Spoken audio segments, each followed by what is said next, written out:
Natatakot akong iwanan mo. Natatakot akong mawala ka sa buhay ko. Dahil ako yung taong duwag. Duwag na masaktan. Duwag na mapag-isa. Kaya hindi ko kayang tanggapin sa sarili ko na hindi tayo para sa isa't isa. Ako yung tipong kapag nagmahal, ibibigay ko. Ibibigay ko ang lahat-lahat. Wala akong ititira para sa sarili ko. Na ultimo buhay ko, iaalay ko para sa taong pinakamamahal ko.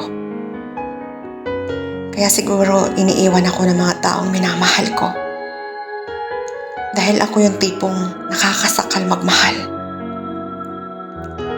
Ngunit kung pwede ko lang diktahan ang puso ko, siguro matagal na akong sumuko.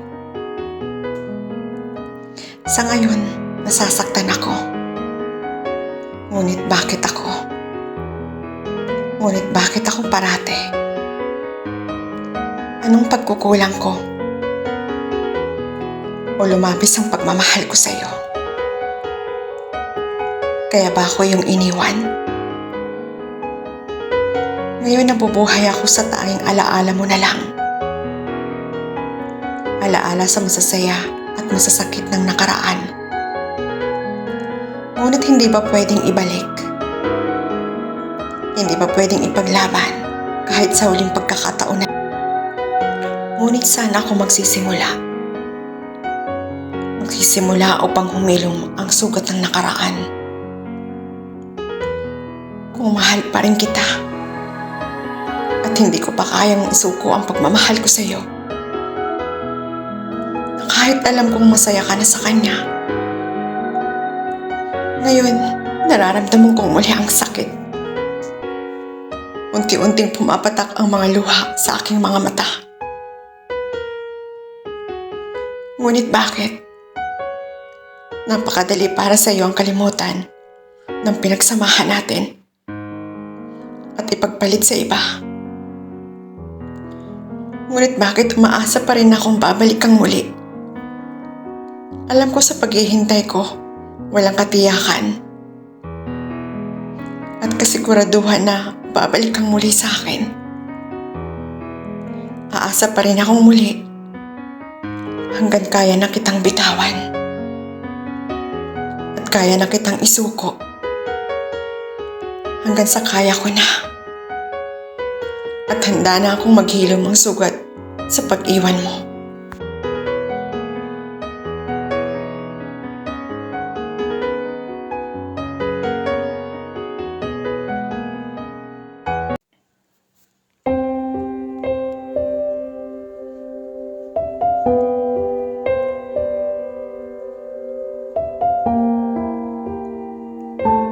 Gusto ko ng katahimikan. Gusto ko ng kapayapaan, kahit saglit lang. Dito ko natagpuan sa isang madilim na lugar. At dito ko pinili na manatili kung saan tanging kasama ko ang dilim. Ang tanging tumatanglaw ay ang liwanag ng buwan. Na lahat ng bagay ay mistulang nagpapahinga. Ngunit mas pipiliin ko na mapag-isa. Na kahit saglit, maramdaman ko ang kapayapaan. Na walang sino man na pwedeng mangambala. At pipiliin ko pa rin na mapag-isa. Nang tanging dilim lang ang makakakita ng lahat. Saksi sa aking nararamdamang sakit. Dahil sa mundo, lahat ay minamadali. Saan nga ba dapat manatili? Sa bilis ng panahon na mistulang, mauubos na ang pagkakataon.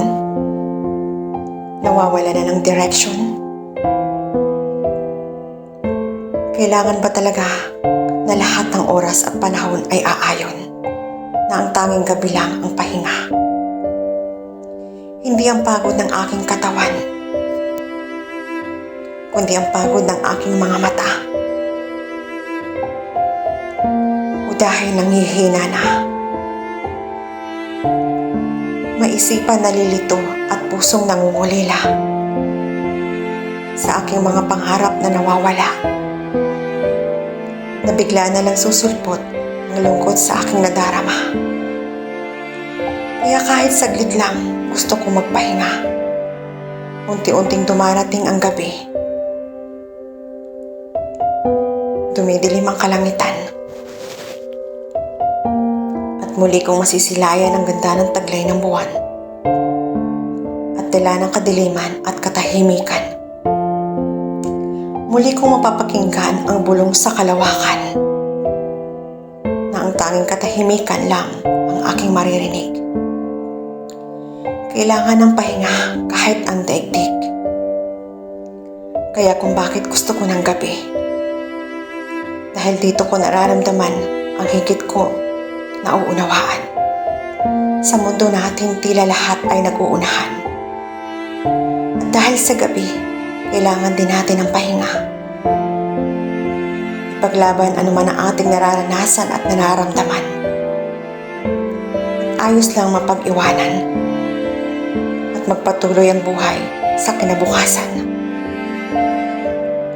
May mga panahong kailangan natin mapag-isa upang mapag-isipan kung tama ba o mali ang pangyayari, upang makapag-isip tayo kung ano ang dapat gawin.